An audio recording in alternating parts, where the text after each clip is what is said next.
السلام علیکم دوستو، آج کی کہانی کا نام ہے غریبوں کو مت بھولو۔ ایک عورت اپنے شوہر کے تنگ حالات کی بنا پر ایک خوشحال آدمی کے گھر گئی اور دروازہ کھٹکھٹایا۔ ایک خادم باہر آیا اور اس سے پوچھا، تم کیا چاہتی ہو؟ عورت نے کہا، میں تمہارے مالک سے ملنا چاہتی ہوں۔ خادم نے پوچھا، تم کون ہو؟ عورت نے کہا، اسے بتاؤ کہ میں اس کی بہن ہوں۔ خادم جانتا تھا کہ اس کے مالک کی کوئی بہن نہیں ہے، تو وہ اندر گیا اور اپنے مالک سے کہا، دروازے پر ایک عورت ہے جو دعویٰ کرتی ہے کہ وہ آپ کی بہن ہے۔ مالک نے کہا، اسے اندر لے آؤ۔ عورت اندر آئی۔ مالک نے اسے خوش دلی سے استقبال کیا اور پوچھا، تم میرے کس بھائی کی بہن ہو؟ اللہ تم پر رحم کرے۔ عورت نے کہا، میں آدم کی بیٹی ہوں۔ خوشحال آدمی نے اپنے دل میں سوچا، یہ عورت واقعی بے یار و مددگار ہے، میں پہلا شخص ہوں گا جو اس کی مدد کرے گا۔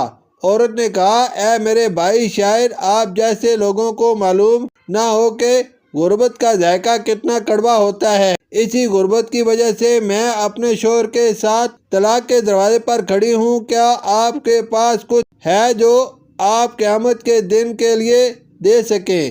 آپ کے پاس جو کچھ ہے وہ ختم ہو جائے گا، لیکن جو اللہ کے پاس ہے وہ باقی رہے گا۔ خوشحال آدمی نے کہا، دوبارہ کہو۔ عورت نے کہا، اے میرے بھائی، شاید آپ جیسے لوگوں کو معلوم نہ ہو کہ غربت کا ذائقہ کتنا کڑوا ہوتا ہے۔ اسی غربت کی وجہ سے میں اپنے شوہر کے ساتھ طلاق کے دروازے پر کھڑی ہوں۔ کیا آپ کے پاس کچھ ہے جو آپ قیامت کے دن کے لیے دے سکیں؟ آپ کے پاس جو کچھ ہے وہ ختم ہو جائے گا، لیکن جو اللہ کے پاس ہے وہ باقی رہے گا۔ خوشحال آدمی نے کہا، دوبارہ کہو۔ عورت نے تیسری بار کہا، پھر خوشحال آدمی نے چوتھی بار کہا، دوبارہ کہو۔ عورت نے کہا، مجھے نہیں لگتا کہ آپ نے مجھے سمجھا ہے، اور دوبارہ کہنا میرے لیے ذلت ہے۔ میں نے کبھی اپنے آپ کو اللہ کے سوا کسی اور کے سامنے ذلیل نہیں کیا۔ خوشحال آدمی نے کہا، اللہ کی قسم، مجھے تمہاری بات کی خوبصورتی پسند آئی۔ اگر تم 1000 بار بھی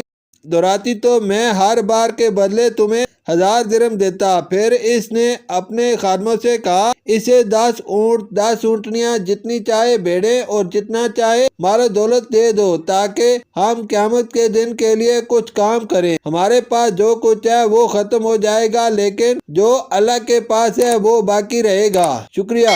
غریبوں کو مت بھولو۔